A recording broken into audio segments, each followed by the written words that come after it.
ലൂക്കോസ് എഴുതിയ സുവിശേഷം 19-ാം അധ്യായം. അവൻ എരിഹോവിൽ എത്തി കടന്നു പോകുമ്പോൾ ചുങ്കക്കാരിൽ പ്രമാണിയും ധനവാനുമായ സക്കായി എന്നു പേരുള്ളൊരു പുരുഷൻ യേശു എങ്ങനെയുള്ളവൻ എന്ന് കാണുവാൻ ശ്രമിച്ചു. വളർച്ചയിൽ കുറിയവനാകൊണ്ട് പുരുഷാരം നിമിത്തം കഴിഞ്ഞില്ല. എന്നാറെ അവൻ മുൻപോട്ട് ഓടി അവനെ കാണേണ്ടതിന് ഒരു കാട്ടത്തിമേൽ കയറി. യേശു ആ വഴിയായി വരികയായിരുന്നു. അവൻ ആ സ്ഥലത്തെത്തിയപ്പോൾ മേലോട്ട് നോക്കി, സക്കായിയെ, വേഗം ഇറങ്ങി വാ, ഞാൻ ഇന്ന് നിന്റെ വീട്ടിൽ പാർക്കേണ്ടതാകുന്നു എന്ന് അവനോട് പറഞ്ഞു. അവൻ ബന്ധപ്പെട്ട് ഇറങ്ങി സന്തോഷത്തോടെ അവനെ കൈക്കൊണ്ടു. കണ്ടവരെല്ലാം അവൻ പാപിയായൊരു മനുഷ്യനോടുകൂടെ പാർപ്പാൻ പോയി എന്ന് പറഞ്ഞു പിറുപിറുത്തു. സക്കായിയോ നിന്ന് കർത്താവിനോട്, കർത്താവേ, എന്റെ വസ്തുവകയിൽ പാതി ഞാൻ ദരിദ്രർക്ക് കൊടുക്കുന്നുണ്ട്. വല്ലതും ചതിവായി വാങ്ങിയിട്ടുണ്ടെങ്കിൽ 4 മടങ്ങ് മടക്കി കൊടുക്കുന്നു എന്ന് പറഞ്ഞു. യേശു അവനോട്, ഇവനും അബ്രഹാമിന്റെ മകനാകിയാൽ ഇന്ന് ഈ വീട്ടിന് രക്ഷ വന്നു. കാണാതെ പോയതിനെ തിരഞ്ഞു രക്ഷിപ്പാനല്ലോ മനുഷ്യപുത്രൻ വന്നത് എന്ന് പറഞ്ഞു. അവർ ഇത് കേട്ടുകൊണ്ടിരിക്കുമ്പോൾ അവൻ യെരൂശലേമിനെ സമീപിച്ചിരിക്കയാലും ദൈവരാജ്യം ക്ഷണത്തിൽ വെളിപ്പെടും എന്ന് അവർക്ക് തോന്നുകയാലും അവൻ ഒരു ഉപമയും കൂടെ പറഞ്ഞത് എന്തെന്നാൽ, കുലീനനായൊരു മനുഷ്യൻ രാജ്യത്വം പ്രാപിച്ച് മടങ്ങി വരേണം എന്ന് വെച്ച് ദൂരദേശത്തേക്ക് യാത്ര പോയി. അവൻ 10 ദാസന്മാരെ വിളിച്ച് അവർക്ക് 10 റാത്തൽ വെള്ളി കൊടുത്തു. ഞാൻ വരുവോളം വ്യാപാരം ചെയ്തു കൊള്ളുവിൻ എന്ന് അവരോട് പറഞ്ഞു. അവന്റെ പൗരന്മാരോ അവനെ പകച്ച് അവന്റെ പിന്നാലെ പ്രതിനിധികളെ അയച്ചു. അവൻ ഞങ്ങൾക്ക് രാജാവായിരിക്കുന്നത് ഞങ്ങൾക്ക് സമ്മതമല്ല എന്ന് ബോധിപ്പിച്ചു. അവൻ രാജ്യത്വം പ്രാപിച്ച് മടങ്ങി വന്നപ്പോൾ താൻ ദ്രവ്യം കൊടുത്തിരുന്ന ദാസന്മാർ വ്യാപാരം ചെയ്ത് എന്തു നേടി എന്ന് അറിയേണ്ടതിന് അവരെ വിളിപ്പാൻ കൽപ്പിച്ചു.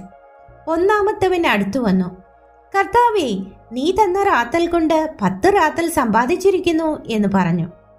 അവൻ അവനോട്, നന്ന്, നല്ല ദാസനെ, നീ അത്യല്പത്തിൽ വിശ്വസ്തനായതുകൊണ്ട് 10 പട്ടണത്തിന് അധികാരമുള്ളവനായിരിക്ക എന്ന് കൽപ്പിച്ചു. 2-ാമത്തവൻ വന്നു. കർത്താവേ, നീ തന്ന റാത്തൽ കൊണ്ട് 5 റാത്തൽ സമ്പാദിച്ചിരിക്കുന്നു എന്ന് പറഞ്ഞു. നീയും 5 പട്ടണത്തിന് മേൽവിചാരകനായിരിക്ക എന്ന് അവൻ അവനോട് കൽപ്പിച്ചു. മറ്റൊരുവൻ വന്നു. കർത്താവേ, ഇതാ നിന്റെ റാത്തൽ, ഞാനത് ഒരു ഉറുമാലിൽ കെട്ടിവെച്ചിരുന്നു. നീ വെക്കാത്തത് എടുക്കുകയും വിതയ്ക്കാത്തത് കൊയ്യുകയും ചെയ്യുന്ന കഠിന മനുഷ്യനാകൊണ്ട് ഞാൻ നിന്നെ ഭയപ്പെട്ടു എന്ന് പറഞ്ഞു. അവൻ അവനോട്, ദുഷ്ടദാസനെ, നിന്റെ വായിൽ നിന്ന് തന്നെ ഞാൻ നിന്നെ ന്യായം വിധിക്കും. ഞാൻ വെക്കാത്തത് എടുക്കുകയും വിതയ്ക്കാത്തത് കൊയ്യുകയും ചെയ്യുന്ന കഠിന മനുഷ്യൻ എന്ന് നീ അറിഞ്ഞുവല്ലോ. ഞാൻ വന്ന് എന്റെ ദ്രവ്യം പലിശയോടുകൂടെ വാങ്ങിക്കൊള്ളേണ്ടതിന് അത് നാണ്യപീഠത്തിൽ ഏൽപ്പിക്കാഞ്ഞത് എന്ത്? പിന്നെ അവൻ അരികെ നിൽക്കുന്നവരോട്, ആ റാത്തൽ അവന്റെ പക്കൽ നിന്ന് എടുത്ത് 10 റാത്തലുള്ളവന് കൊടുപ്പിൻ എന്ന് പറഞ്ഞു. കർത്താവേ, അവന് 10 റാത്തൽ ഉണ്ടല്ലോ എന്ന് അവർ പറഞ്ഞു. ഉള്ളവന് ഏവനും കൊടുക്കും, ഇല്ലാത്തവനോട് ഉള്ളതും കൂടി എടുത്തു കളയും എന്ന് ഞാൻ നിങ്ങളോട് പറയുന്നു. എന്നാൽ ഞാൻ തങ്ങൾക്ക് രാജാവായിരിക്കുന്നത് സമ്മതമില്ലാത്ത ശത്രുക്കളായവരെ ഇവിടെ കൊണ്ടുവന്ന് എന്റെ മുൻപിൽ വെച്ച് കൊന്നുകളവിൻ എന്ന് അവൻ കൽപ്പിച്ചു. ഇത് പറഞ്ഞിട്ട് അവൻ മുൻപായി നടന്നുകൊണ്ട് യെരൂശലേമിലേക്ക് യാത്ര ചെയ്തു. അവൻ ഒലിവ് മലയരികെ ബേത്ഫാഗയ്ക്കും ബേഥാന്യയ്ക്കും സമീപിച്ചപ്പോൾ ശിഷ്യന്മാരിൽ 2 പേരെ അയച്ചു. നിങ്ങൾക്കെതിരെയുള്ള ഗ്രാമത്തിൽ ചെല്ലുവിൻ. അതിൽ കടക്കുമ്പോൾ ആരും ഒരിക്കലും കയറിയിട്ടില്ലാത്ത ഒരു കഴുതക്കുട്ടിയെ കെട്ടിയിരിക്കുന്നത് കാണും. അതിനെ അഴിച്ചു കൊണ്ടുവരുവിൻ. അതിനെ അഴിക്കുന്നത് എന്ത് എന്ന് ആരെങ്കിലും നിങ്ങളോട് ചോദിച്ചാൽ കർത്താവിന് ഇതിനെക്കൊണ്ട് ആവശ്യമുണ്ട് എന്ന് പറവിൻ എന്ന് പറഞ്ഞു. അയക്കപ്പെട്ടവർ പോയി തങ്ങളോട് പറഞ്ഞതുപോലെ കണ്ടു. കഴുതക്കുട്ടിയെ അഴിക്കുമ്പോൾ അതിന്റെ ഉടയവർ, കഴുതക്കുട്ടിയെ അഴിക്കുന്നത് എന്ത് എന്ന് ചോദിച്ചതിന് കർത്താവിന് ഇതിനെക്കൊണ്ട് ആവശ്യമുണ്ട് എന്ന് അവർ പറഞ്ഞു. അതിനെ യേശുവിന്റെ അടുക്കൽ കൊണ്ടുവന്നു.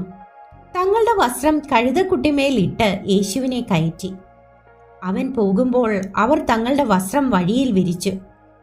അവൻ ഒലിവ് മലയുടെ ഇറക്കത്തിന് അടുത്തപ്പോൾ ശിഷ്യന്മാരുടെ കൂട്ടമെല്ലാം തങ്ങൾ കണ്ട സകല വീര്യപ്രവൃത്തികളെയും കുറിച്ച് സന്തോഷിച്ച് അത്യുച്ചത്തിൽ ദൈവത്തെ പുകഴ്ത്തി. കർത്താവിന്റെ നാമത്തിൽ വരുന്ന രാജാവ് വാഴ്ത്തപ്പെട്ടവൻ, സ്വർഗത്തിൽ സമാധാനവും അത്യുന്നതങ്ങളിൽ മഹത്വവും എന്ന് പറഞ്ഞു. പുരുഷാരത്തിൽ ചില പരീശന്മാരോ അവനോട്, ഗുരു, നിന്റെ ശിഷ്യന്മാരെ വിലക്കുക എന്ന് പറഞ്ഞു. അതിനവൻ, ഇവർ മിണ്ടാതിരുന്നാൽ കല്ലുകൾ ആർത്തു വിളിക്കും എന്ന് ഞാൻ നിങ്ങളോട് പറയുന്നു എന്നുത്തരം പറഞ്ഞു. അവൻ നഗരത്തിന് സമീപിച്ചപ്പോൾ അതിനെ കണ്ട് അതിനെക്കുറിച്ച് കരഞ്ഞു. ഈ നാളിൽ നിന്റെ സമാധാനത്തിനുള്ളത് നീയും അറിഞ്ഞു എങ്കിൽ കൊള്ളായിരുന്നു. ഇപ്പോഴോ അത് നിന്റെ കണ്ണിന് മറഞ്ഞിരിക്കുന്നു. നിന്റെ സന്ദർശനകാലം നീ അറിയാഞ്ഞതുകൊണ്ട് നിന്റെ ശത്രുക്കൾ നിനക്ക് ചുറ്റും വാടകോരി നിന്നെ വളഞ്ഞ് നാലു പുറത്തും ഞെരുക്കി നിന്നെയും നിന്നിലുള്ള നിന്റെ മക്കളെയും നിലത്ത് തള്ളിയിട്ട് നിങ്ങൾ കല്ലിന്മേൽ കല്ല് ശേഷിപ്പിക്കാതിരിക്കുന്ന കാലം നിനക്ക് വരും. പിന്നെ അവൻ ദൈവാലയത്തിൽ ചെന്ന് വിൽക്കുന്നവരെ പുറത്താക്കി തുടങ്ങി. എന്റെ ആലയം പ്രാർത്ഥനാലയമാകും എന്ന് എഴുതിയിരിക്കുന്നു, നിങ്ങളോ അതിനെ കള്ളന്മാരുടെ ഗുഹയാക്കി തീർത്തു എന്ന് അവരോട് പറഞ്ഞു. അവൻ ദിവസേന ദൈവാലയത്തിൽ ഉപദേശിച്ചു പോന്നു.